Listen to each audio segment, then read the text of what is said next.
today. Um, and we will be recording this inaugural meeting of the work task force for ARPA funds for Garrett Park. And first off, let me thank all of you for offering to volunteer to be part of this task force, and Barb for all of her organizational skills. Thank you so much, Barb. Wouldn't be able to do most of this without you. And of course, to Ron Bolt, who is the star of our discussion today. Basically, since this is the inaugural meeting, it's best if we're all we start off with the same foot and under the same understanding. So we've invited Ron to join us today to give a general overview of what the ARPA funds, what they can be used for, and other specific details in regard to those grant funds. Ron, the table is yours. Great, thank you. Good evening, everybody. I'll just start with a general overview of ARPA, and then we'll talk about the regulations issued by the U.S. Treasury on how the funds can be spent, and happy to address any questions you have. Now, you probably all know that the American Rescue Plan Act of 2021, or ARPA for short, authorizes the expenditure of a very large sum of money to aid the nation's recovery from COVID-19. $350 billion is allocated to state and local governments. The US Census Bureau doesn't have a singular definition of what a municipality is. So in ARPA, municipalities like the town of Garrett Park are referred to as non-entitlement units of local government, or NEU for short. So you've probably seen that abbreviation in my memos. That's what that means. It's basically a way to say municipality. Under ARPA, funds can be spent in 4 ways. First, we'll talk about the 4 ways that are identified in the Act itself and the Treasury's initial rules. Recently, the rules on spending were greatly simplified, which almost eliminates the need for me to give you all this information, but it might be helpful information for background purposes anyway. So, under the Act, the statutory language provides 4 specific categories of how the monies can be spent. One is for public health and economic impacts.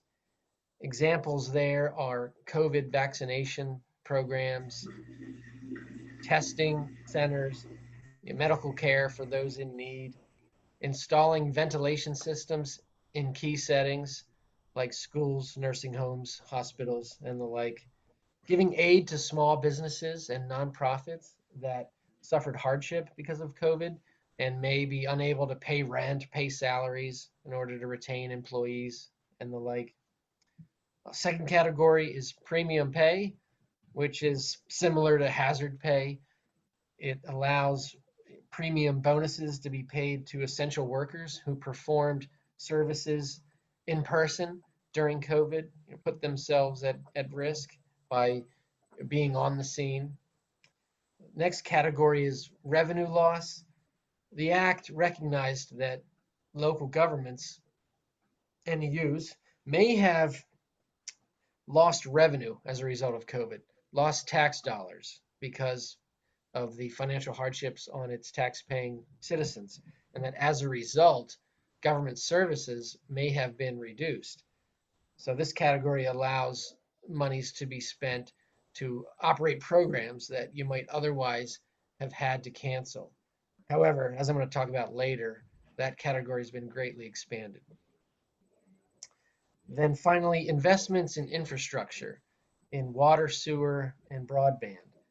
Examples there are improvements that are aimed at reducing the burden on drinking water facilities, but it can also include stormwater drainage measures, including implementation of green streets, stormwater infiltration systems, and broadband in areas that are underserved, don't have reliable internet speeds. Now, the Treasury issued what was known as the interim final rule to set forth guidelines on how the monies could be spent under these 4 categories. And opened up the record for public comments and questions for the Treasury to consider before issuing the final rule. And Treasury explained in its final rule that it received over 1,500 comments from concerned governments about the potential difficulty in complying and confirming that the criteria under these four categories would be met. And Treasury greatly simplified the rules in its final rule, most notably by expanding the revenue loss category. So under the interim final rule, local governments would have had to perform a formula to calculate how much revenue loss they actually suffered. And then that loss could be what you could spend out of your ARPA funds. But under the final rule, the US Treasury is now allowing what's known as the standard allowance. A municipality doesn't have to actually do the formula to calculate whether revenue loss was suffered. You can just elect to take this standard allowance, and that standard allowance can be the lesser of 10 million or the actual amount of ARPA funds that you receive. Now you're going to receive less than 10 million, so you can actually elect your entire grant under ARPA for revenue loss, even though you may not have actually suffered a revenue loss. And the final rule provides that once you make this standard allowance, you can then spend that money on government services. And government services are defined as things that you traditionally do, including, for example, paying to take care of your streets. So in a nutshell, the ARPA funds under the revenue loss category, if you take the standard allowance, can be used for almost anything, any traditional government service that you would ordinarily do. And the reason Treasury did this is because they wanted to simplify the process. They wanted to streamline the reporting process and to make sure the money's actually spent so that the nation will recover. Because I think Treasury recognized that there was a lot of confusion and a lot of concern about the administrative burden on small governments and having to, comply with the criteria in the other use categories, especially for towns similar to Garrett Park, where you don't have a lot of employees that can devote a lot of time to administration of these rules. And certainly it wouldn't make sense to pay me or someone else like me to tell you how to spend the money. Instead, you can save more money for your actual programs rather than paying an expert to help you spend the money. So I think the final rule is a really great thing. Um,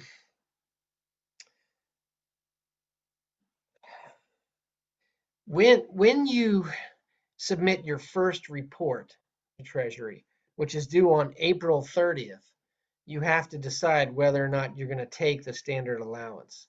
Now, I think most of my clients are going to take the standard allowance.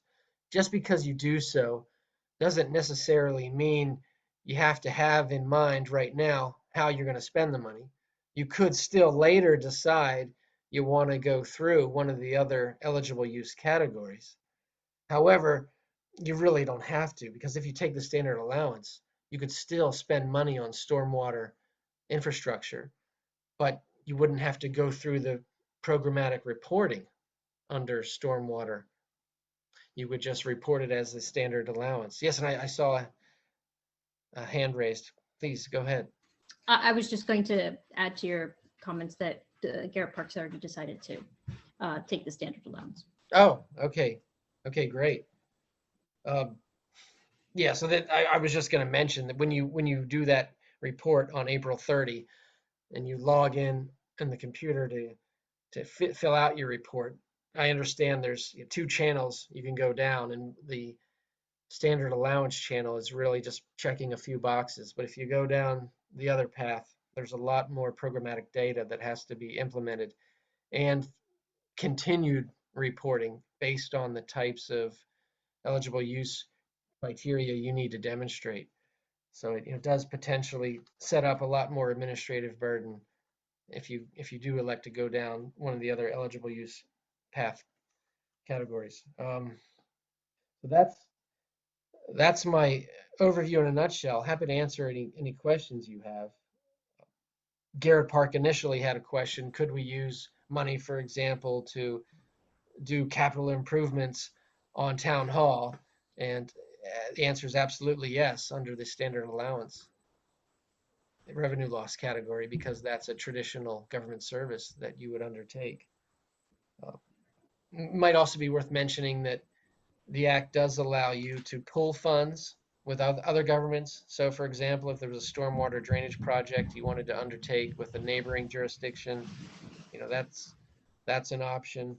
If you decide you don't want to spend the money, you can give it to the state to spend. Other than that, Thank I'd be you, happy to Ron. answer any questions.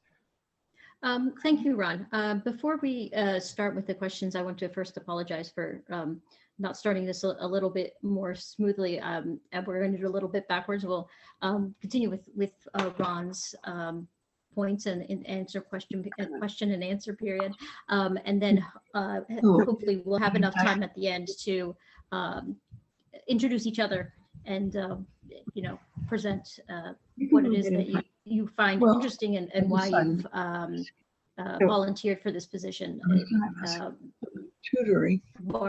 Barbara very smartly mentioned that we should follow up in that matter, and she's absolutely right. So thanks, Barbara.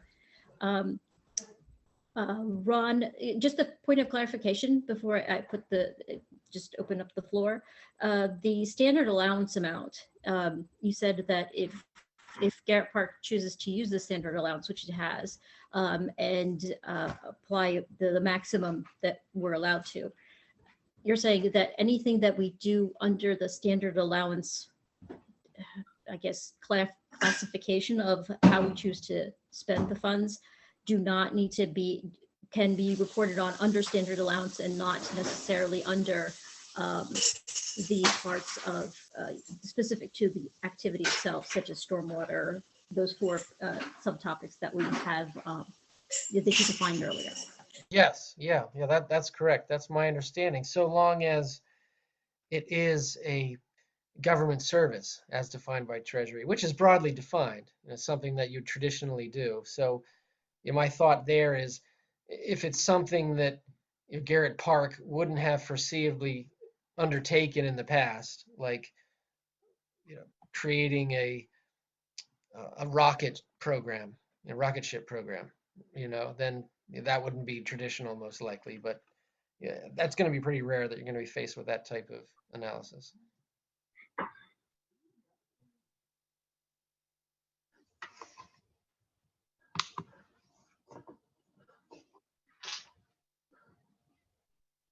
Excuse me. Thank you, Ron. Sure. So the floor is open to the task force members to ask questions, by all means. We. Okay, raise your hand. What is the, sorry, this is Naveed Nagri. What is the standard allowance and how much does Garrett Park have to utilize? So, Barb, do you have the figure of how much Garrett Park has been allocated? It's $1 million. Yeah, it's a little over $1 million. And, I think, as you can imagine, basically the standard allowance, as Ron said, is up to 10 million, but it's obviously capped at the amount that the town actually receives. So it's roughly about 1.1 million. Thank you.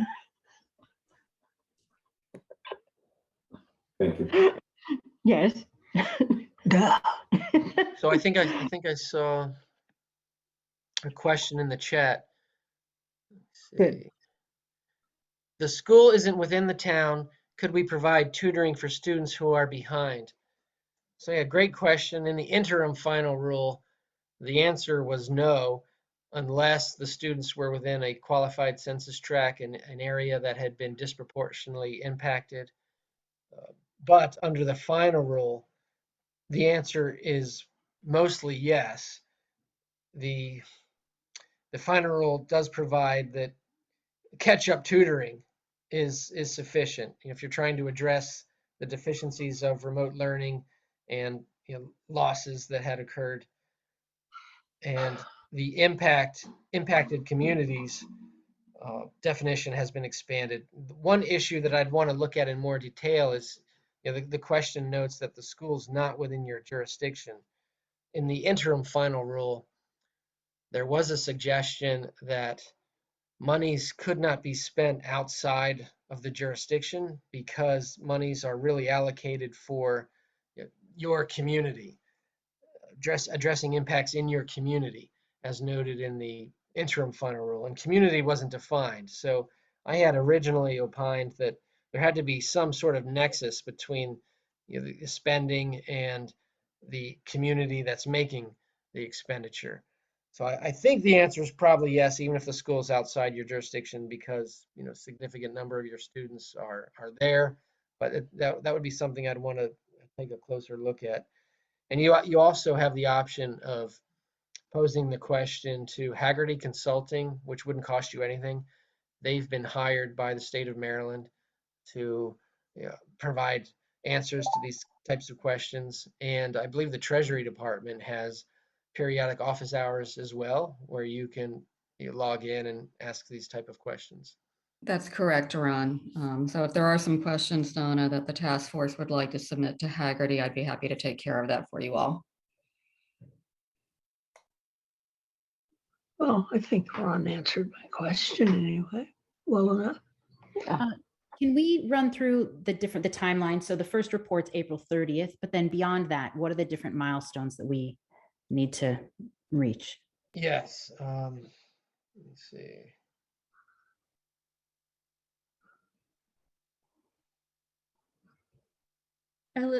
Barbara, is there a point of order we need to follow? That's really up to you, Donna, as the chair, how you want to have the meeting flow. Okay, Joanna, pleasure to have you on board. However, this is a task force meeting, with all due respect. And the task force members are kind of like voices and representatives of the town itself. While I'd be fine for if Ron answers your question now, I just wanted to put it out there that because of that, it's primarily like a council meeting, if you will, and this is the council, but just to put it out there. Thank you. Thank you. Yeah, I'm gonna get those dates off of the Treasury's compliance manual. So while I'm looking for that, if there's another question, or if you want to go through the introductions now, that would be great. Give me a couple minutes. Are you okay? Will be able to address Joanna's question? You're probably going to faint. Say again? Or were we able to address Joanna's Oh, question? I didn't yeah, want to I'm just caught her. I want to confirm I get the dates correct, so I'm pulling up the Treasury's compliance manual, and that's going to take me a couple minutes. So I was suggesting if you wanted to move on to something else while I'm looking that Sure. up. Okay. So thank you for that. I appreciate it, Ron. So while he's looking that up, I had hoped that perhaps everyone on the task force could introduce themselves. And as I mentioned earlier, Barbara had a great idea of if you would be so kind as to give us your thoughts on and rationale, I guess you could say, on being part of this task force, and any thoughts you have in addition to that. Who would like to start? How could I do this? What do I do? Want to start? Yeah. Carolyn, we can hear you. Go for it. Oh, thank you. Well, I'm Carolyn Scheucher. Long ago in the distant past, I was mayor of our beloved town, and I'm pleased to actually be involved in a town committee once again. So thank you for appointing me. I'm quite taken with the notion that using the entire million, if it's appropriate for doing the town hall, it seems like it would be a great service, and that of course could be used for money making a bit for the town. And since we have just the $10 million limit, and we're well under it, let's do that. So thank you. No. Thank you, Carolyn. Yeah, Well, Ron, you were for- going to say something? Yeah, so I already mentioned that your initial report is due April 30th, and that include, well, you've already made your standard election, so I guess you've already submitted your initial report. The funds need to be earmarked by December 31, 2024, and expended by December 31, 2026. Oh, Thanks, Ron. And Okay. Barbara, our town manager, is currently, that's her task in submitting the reports for the ARPA funds. Yeah, and the report will probably most likely be filed by the end of next week. I was waiting till obviously the council had a chance to discuss whether you wanted to take the standard allowance or not, since as Ron noted, that is part of the required submission, is to make that election. Okay. Cool. Who'd like to continue? Who'd like to go next? I was going to ask, are there any other requirements, taking the standard allowance? Are there other requirements of letting the Treasury Department know how we spent the money, for example? Is there any, do we have to get any permission in any sense from Treasury before we do something? No, yeah, no advance permission is required. You do have to make the standard allowance and indicate in your report how the money's going to be spent. But And that's at the time of the report, April 30th. that's right. Yeah. Yeah, so Oh, Dick, no, you don't it's have only to. as, right, go ahead, Okay. Barbara. Mine. I was going to say the initial report, you do not have to indicate, because there's a number of jurisdictions who are still trying to figure out exactly, how they want to spend the funds. Since we have not expended any funds, there's still a report that has to be filed, but you just sort of mark that no funds have been expended. And Right. then after I'm that, sorry if you've spent funds already. actually, you still But have really to file. you don't have to earmark until Correct. Yeah. 2024. December 2024. Right. Mhm. And there's an annual reporting process, even if you haven't spent funds, for example, this year. It's basically a placeholder, and Ron, Correct. please correct me if I'm wrong. We have $1.1 million. The standard allowance is up to 10 million for jurisdictions that had up 10 million and over. How the Treasury decided that allowance was made, I'm sure is a very long and complicated one. But we have our 1.1 million, and we are thrilled to pieces about it. Moreover, now that with the new rules and regs established, making this a much broader and more open fund, if you will. I like to think of it, from a more an easier way to think about the whole entire funding is we have the parameters. Treasury is entrusting us to spend that 1.1 within those parameters, as broad as they are. We report on them. If they have questions, they ask us. If they don't, they don't. But in essence, they are entrusting us as a town, as taxpayers, to use this in the way it is, in the spirit of it, if you will. Yeah, Treasury indicated that the $10 million level was based on a national average and assumes continuing losses in the future. But, it is sort of a one size fits all. So, obviously small towns like Garrett Park don't have as much loss as towns that are much bigger. like Chicago. Yeah. So would anyone else, who would like to go next for introduction? Naveed? Yes, hi, Naveed Nagui, been within the town for about a year and a half. Love the city, wanted to see how I can contribute.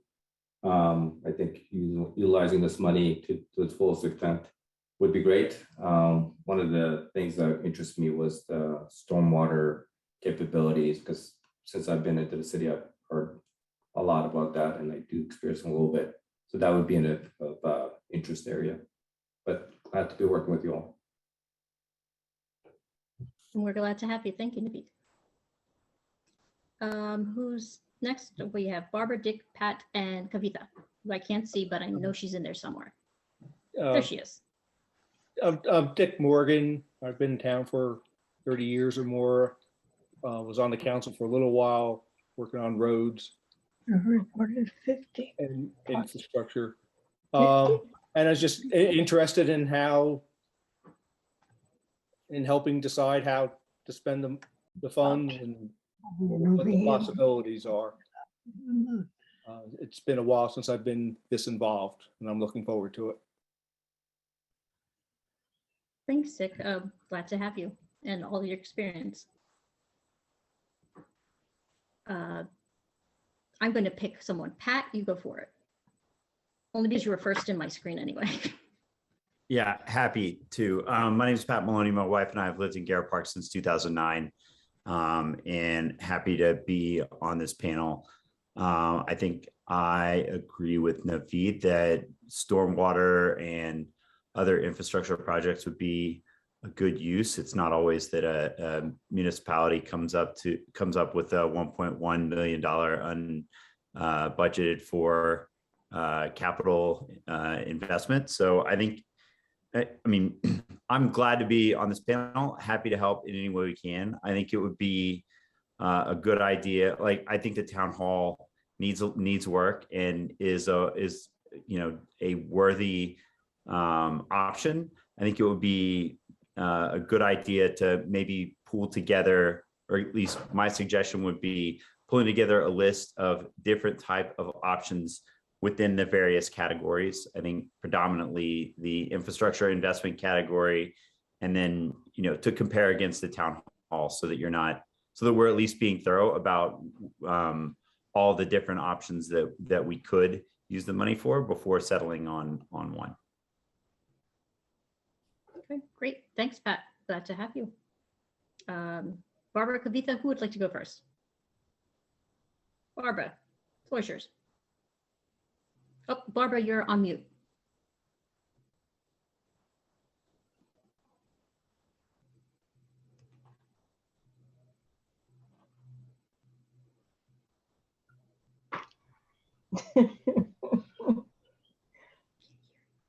Okay. There we Yeah, go. I've been here 65 years. And I'm very happy to be serving with such a nice group of people. And I agree, I like stormwater. We have issues on Claremont and at the end of Rokeby. And I agree the town hall needs repair. We've lost rent there because we can't rent it out for weddings, celebrations. Part of that would involve a new HVAC, a new caterer-friendly kitchen, better bathrooms. I don't think we need to change it into a place that serves everyone's function, but it's something to talk about. But I also think when we're talking about stormwater, there is an issue with the county is supposed to be helping with our stormwater mess, and they have never kicked in. So before we start spending this money on that, I'd like to see the county be approached for their responsibility. But Okay. Thank you, Barbara. Appreciate it. Kavita, the best for last. Hi, my name is Kavita Thambi, and I've been in the town since 2016. Thank you for the opportunity to serve on this task force. My background is in public health, so one thing that might be of interest to me is maybe thinking of improved ventilation in the town hall as we get together in person again more. And maybe other interventions like having hand sanitizing stations and things like that. The other thing is I live near the decaying dog park, And there is like a gradual sinkhole forming there. It's above a water cistern from my understanding. I don't know if the infrastructure development would, I mean, like category would allow for the use of these funds or not, but that's just one thing I wanted to point out for consideration. I also like the stormwater idea, as that's a big problem around here and also a public health issue as well. Great.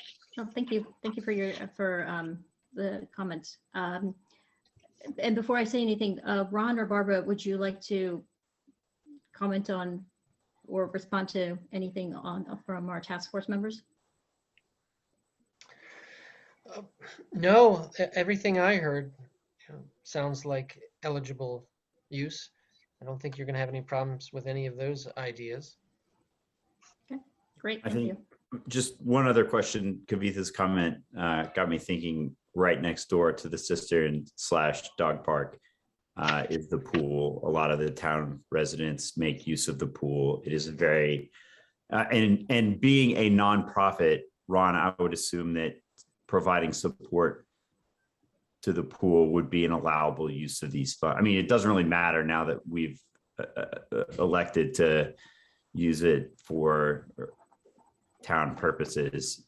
But I would also be open to, I know the pool is on undergoing a big capital project itself in fixing its bathhouse. I think I would be open to including on the list of possible uses, providing some financial support on for that project, given the percentage of people in town who make use of the pool.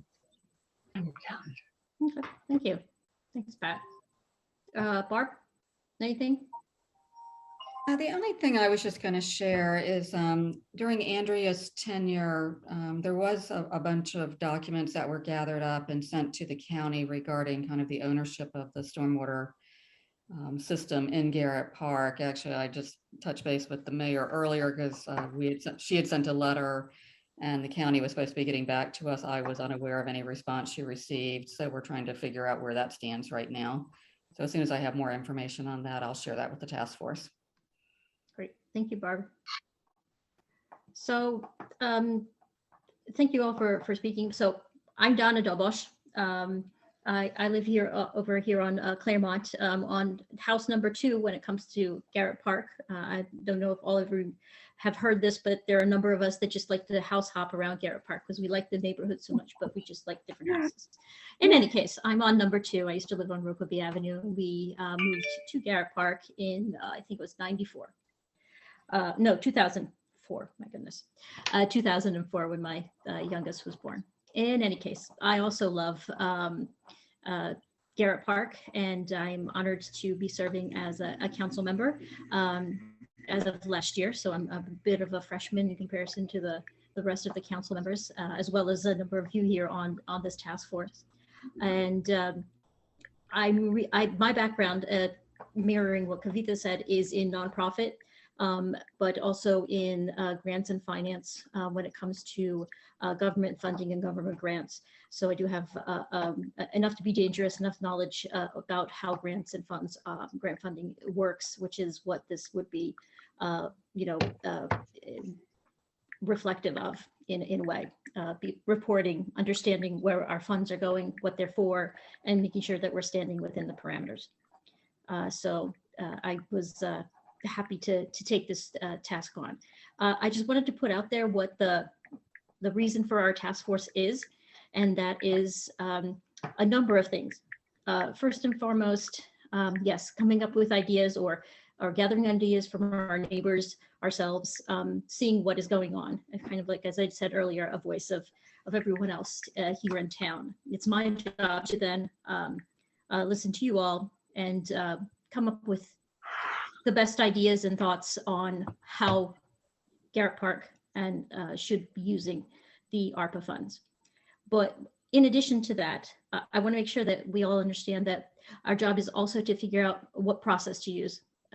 Your ideas are all great, and I wish we had $10 million and not $1.1 million, but we'll use what we can get. And the key is going to be making sure that we are, how would I say it, using that 1.1 million to bolster our current capital here in Garrett Park, and what we have already on the books, and how we what tasks we actually have for those funds, for our regular town funds, and how these can maximize that.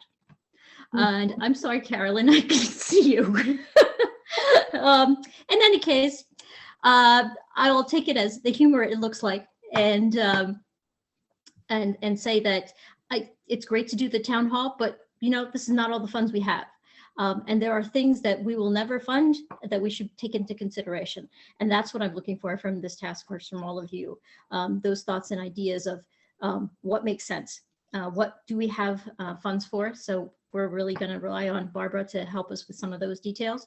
And what can we use how can we maximize what we have here? And including, like I said, the process in how we decide what those ideas are, as well as how do we communicate that information out, making sure that we're as transparent as we obviously need to be, and that there are no questions on how this was decided. It was somebody's pet project, and it wasn't something that somebody favored over something else. It's a joint decision, and we came up with a logical way to make that decision and put it forward. So with that, I wondered if anybody has any questions for me.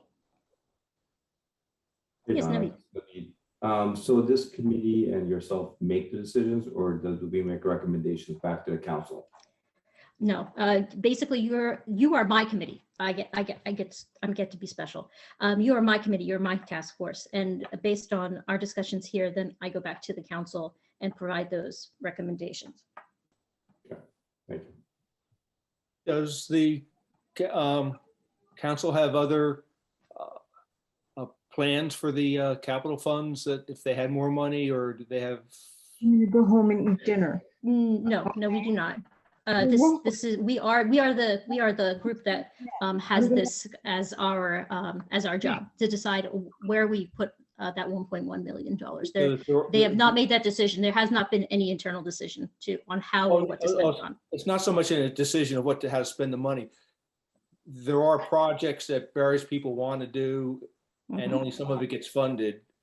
Are there projects that people have talked about on the council, people have talked about getting done, but got pushed off to the side because there wasn't enough money to do everything?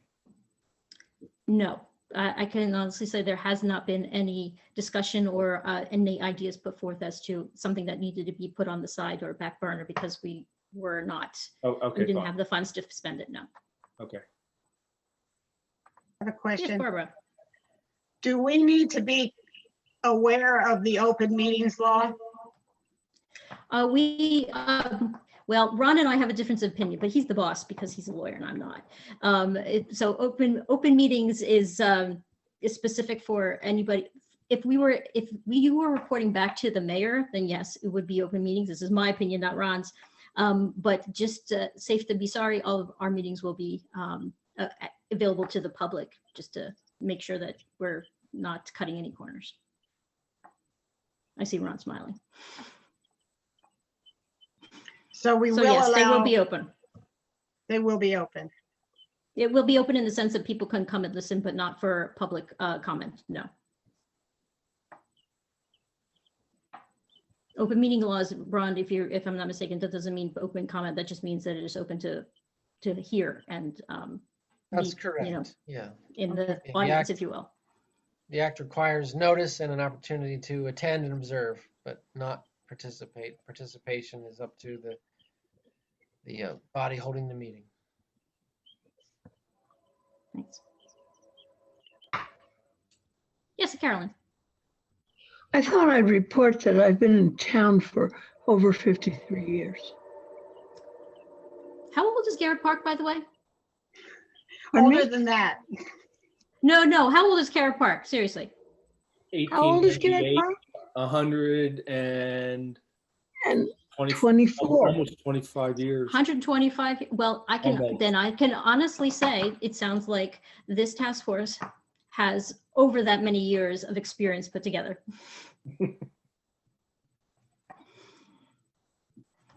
So just as a point of order, yes, we are going to make these, give notice to the town, to the public that we will be holding a meeting.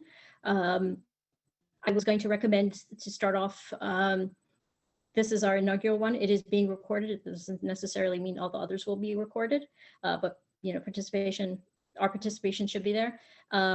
Start with perhaps monthly meetings, and the initial documents and for instance, the notes from this meeting via email and for the record to the town. That's Would good. that be okay for everyone? Fine. Okay. And Barbara can help put those meetings together. She's master at that. So I will put that in her very capable hands to organize for us. We have 10 minutes left of this meeting. And is there anything else anybody would like to put on the floor, discuss, anything at all? No necessary limitations to the aspect. Yes, go ahead, Barbara. I'm a little concerned because it takes a long time to get RFPs out and to get bids back in for any kind of work. And I think if we wait for another month, we're just slowing everything down. It sounds like we've got a lot of time, but by the time, especially with chain supply issues, we don't really have a lot of time to get this all spent or committed. Can we make have a until list 2026. Yeah, but 2024 is coming up fast. No, 2026. We have until 2026 to spend it. We have 2024 to decide where to spend it. Right. Only to decide where to spend it, not spend it necessarily. No, we don't. But 2024 is coming up faster than you think.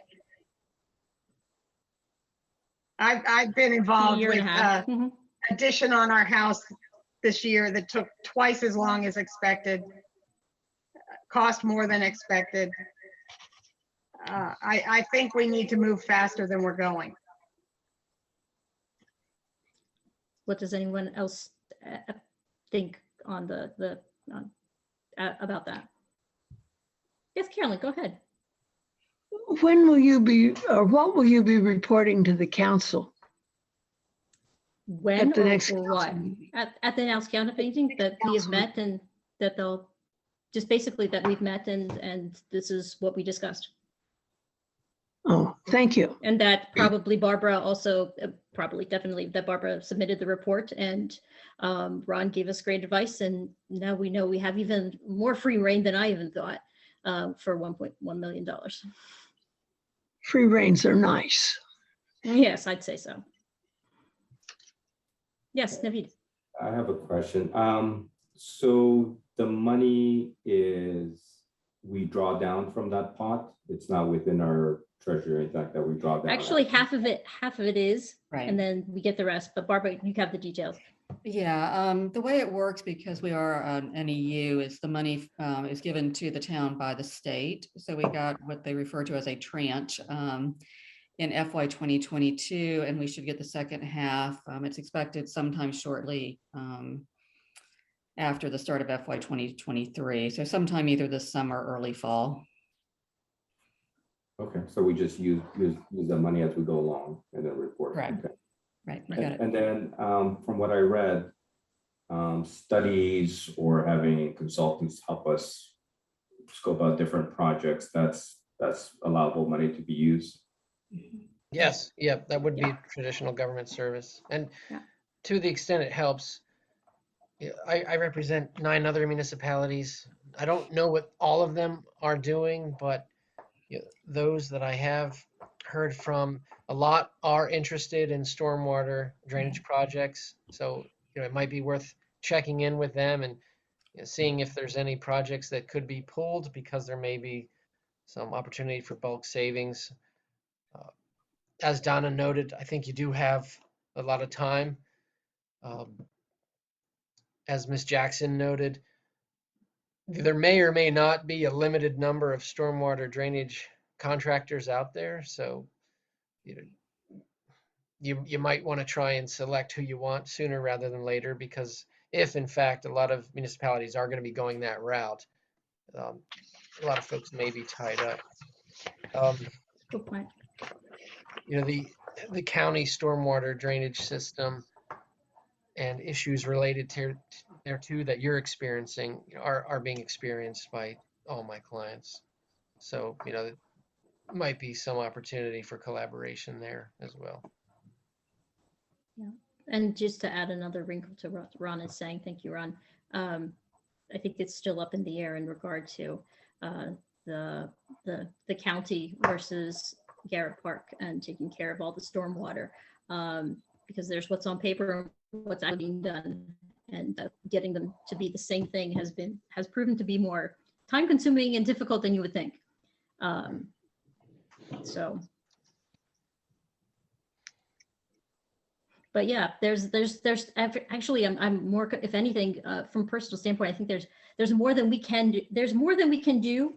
And you know, when you think about $1.1 billion, you're, you know, the top of your head, wow, that's a huge amount, but it's not a huge amount all at the same time. If you think about what it is, that all the things that we can, you know, help in town. So as I was saying earlier, perhaps some of those things that we can brainstorm are things that are either already in process, or we can help fill in a little wrinkle that is otherwise lacking in something that requires assistance. Say, I live next to, over here on Claremont, live next to what I and my children call Spooky Woods, but it's actually Porcupine Woods, and we call it Spooky Woods. You know, it's always a bit swampy. So, you know, are there remedies to that? And maybe perhaps some of those remedies are not something that require large amounts of money or large amounts of contracting work, and maybe it's something the town can handle. And so I want to make sure that we are all under the understanding that there are many levels. We don't have to do one giant process or progress or project. We can do a number of smaller ones as well.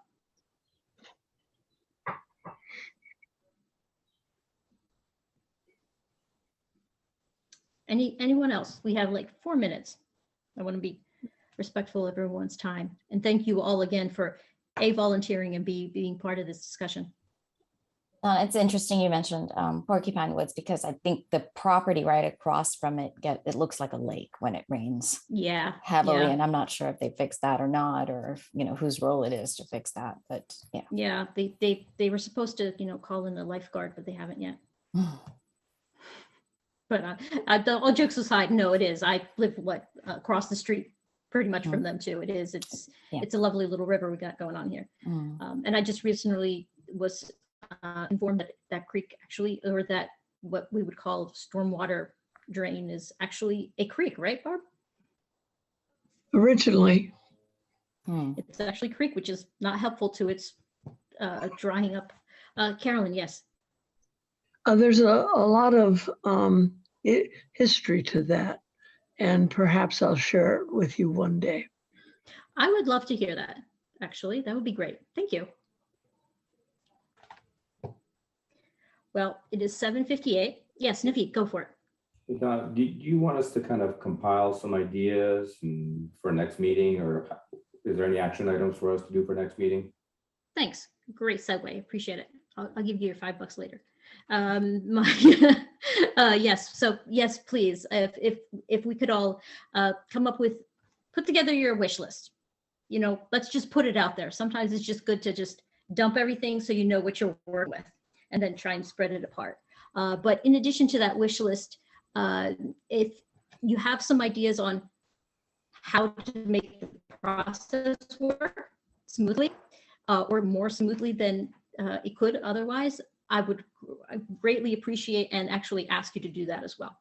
So are we talking about, do you want people to send emails? Do you think people should, you know, if we have made a decision, or if it's about stormwater, is there one part of the stormwater? I mean, because there's many issues with the stormwater. How do we make this decision, and why did we make it? I want to make sure that we're very clear and transparent in that process. Yes, Carolyn. Shall we exchange emails of our wish list so that we can all be thinking about these possibilities before the next meeting? If you just want to send them to me, and Barb, then I will be happy to make a compiled list. Thank you. I appreciate that. Thank you. And everyone is on the same invitation to this meeting, so you do have Barbara and my emails. If not, come and knock on the blue door on Claremont Place, and I'll let you know what it is. Door's red. Oh, it's a red door. My daughter says it's red door. Sorry. Blue house, red door. Donna, before we adjourn the meeting, I just had a question as far as future scheduling. Are Thursdays usually a good night for all the task force members? Good for me. Task force. I'm seeing a lot of thumbs up, so, okay. It just helps kind of narrow the field when we're trying to set up doodle polls. Perfect. So. Great. Thank you. Appreciate it. Okay, with that, it's 8 o'clock. Anyone last thoughts, words? Ron, you want to send us off into the night? All right. Thank you very much. Good night, everyone. Thank you very Thank much. you. Thank you all. Good night. Thank you. Thank you again. Bye-bye. Good night. Good night. Good night. Night. Good night.